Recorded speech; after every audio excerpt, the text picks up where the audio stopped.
Okay, so you guys have been sending in some interesting stuff lately about retail in Canada, specifically some closures in Richmond, BC. And it really makes you wonder, are these just a couple of isolated stores, or is there something bigger going on here? Like, what does it tell us about the Canadian economy as a whole? Well, that's what we're going to deep dive into today. Yeah, sounds good. We've got the Toys R Us closing at Lansdowne, and then the Hudson's Bay at Richmond Centre. And Hudson's Bay, that's a big one, right? I mean, it's Canada's oldest store, even older than Canada itself. And now they're closing almost all their locations, it seems like. Just a few left in Ontario and Quebec, maybe. It's pretty wild. Yeah, it's definitely caught a lot of people's attention. Definitely. And Toys R Us, too. I mean, they're not disappearing entirely. They'll still have some stores around, like the one in Langley, but to have these two big names pulling out of Richmond at the same time, I mean, could this be a sign of like an economic winter coming to Canada? Like the focus you suggested frames it. That's what we're trying to figure out. Yeah, right. Let's see what the sources have to say. I mean, just looking at Richmond itself right now, you've got those closing signs up at both stores, and the sales are massive. Oh, yeah, for sure. Especially at Hudson's Bay. They've got those signs saying all sales are final, no returns, and deadlines for using gift cards and stuff. Oh, wow. So they mean business. Yeah, it seems like they're wrapping things up pretty quickly. Yeah, it's always kind of sad to see those signs go up. Yeah. Even the head of the Richmond Chamber of Commerce, Shayna Furlong, she said the Toys R Us closure was a shock. And I get it. These are big-name stores we all know. It's kind of unsettling to see them go. Yeah, for sure. But what's interesting is she doesn't think it's all doom and gloom for retail. Some areas are actually doing quite well, like MacArthur Glen, for example. Really? So it's not like all retail's struggling in Richmond then? Right. It seems like location might be a big factor here.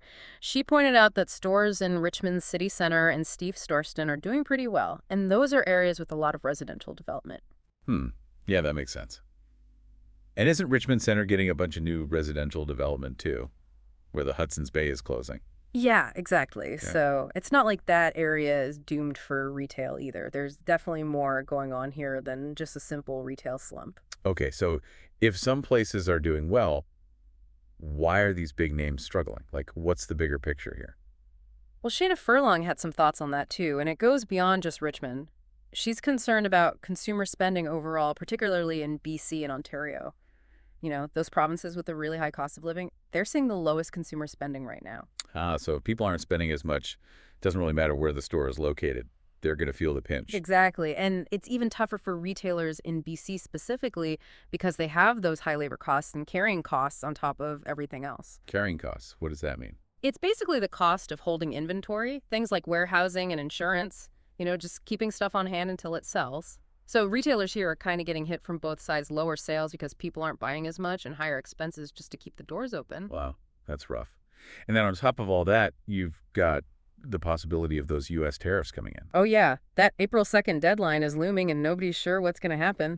It's just another layer of uncertainty for retailers here. If those tariffs hit, it could mean higher prices on all sorts of stuff, from toys to clothes, which could make people even less likely to spend money. Right, so it's like this perfect storm brewing.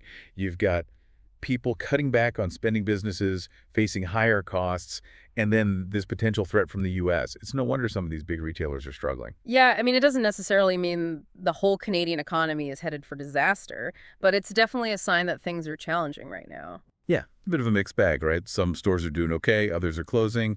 We've got local factors like development, but then these bigger economic forces like spending in Paris. Yeah. So what we've seen in Richmond, it's not just about a couple of stores. It's like a glimpse into this much bigger economic picture.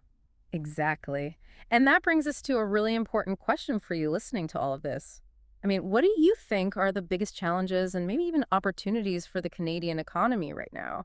Considering all these factors we've talked about, it's something we're thinking about because these closures in Richmond, they're a very real example of how these big economic forces can play out in our everyday lives. Yeah, definitely something to keep an eye on. Yeah. And maybe take a look around your own community too, see if you're noticing any similar trends. Yeah.